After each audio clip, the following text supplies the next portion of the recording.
अस्सलाम वालेकुम। आप देख रहे हैं ताज 92 न्यूज़ और मैं हूं नाइला भट्टी। सबसे पहले शामिल करते हैं आज की अहम खबरें।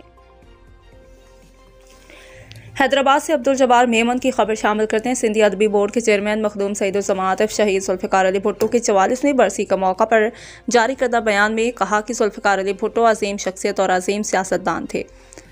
मखदूम सईद जमात ने कहा कि अपने हर दुश्मन भुट्टो की तारीफ़ करने से रह नहीं सकते हैं।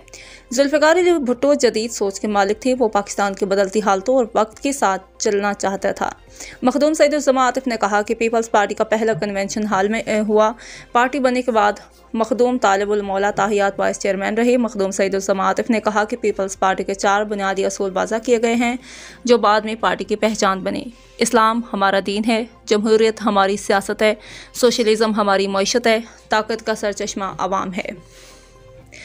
उस वक्त इसी 4 असूलों के साथ एक स्लोगन नारा भी गूंजा जो रोटी, कपड़ा और मकान के तौर पर मशहूर हुआ। मखदूम सईद जमात ने कहा कि जुल्फ़िकार अली भुट्टो को मौत की सज़ा सुनाने के बाद जब पीरज़ादा और मुमताज़ भुट्टो पीछे हट गए तब मखदूम ख़ानदान बेगम नुसरत भुट्टो और बेनज़ीर भुट्टो के साथ खड़े रहे। मखदूम सईद जमात ने कहा कि जुल्फ़िकार अली भुट्टो की शख्सियत और उसकी पॉलिसियों से बहुत से लोगों को इख्तलाफ था, लेकिन उसकी जहानत और सहर अंगेज़ी को उसके कट्टर दुश्मन भी मानते हैं और लोग आज दीवानों की तरह मोहब्बत करते हैं। मखदूम सईद जमात ने कहा कि कायद अवाम शहीद जुल्फ़िकार अली भुट्टो के लिए जो भी दुश्वारियाँ पैदा की गईं, उसको कितनी भी तकलीफ़ दी गई, लेकिन उसके हौसले बुलंद थे। मखदूम सईद जमात ने कहा कि आमिर ज़ियाउल हक ने पीपल्स पार्टी के मुंतखब हुकूमत बरतरफ करके मुल्क में मार्शल लॉ लगा दी।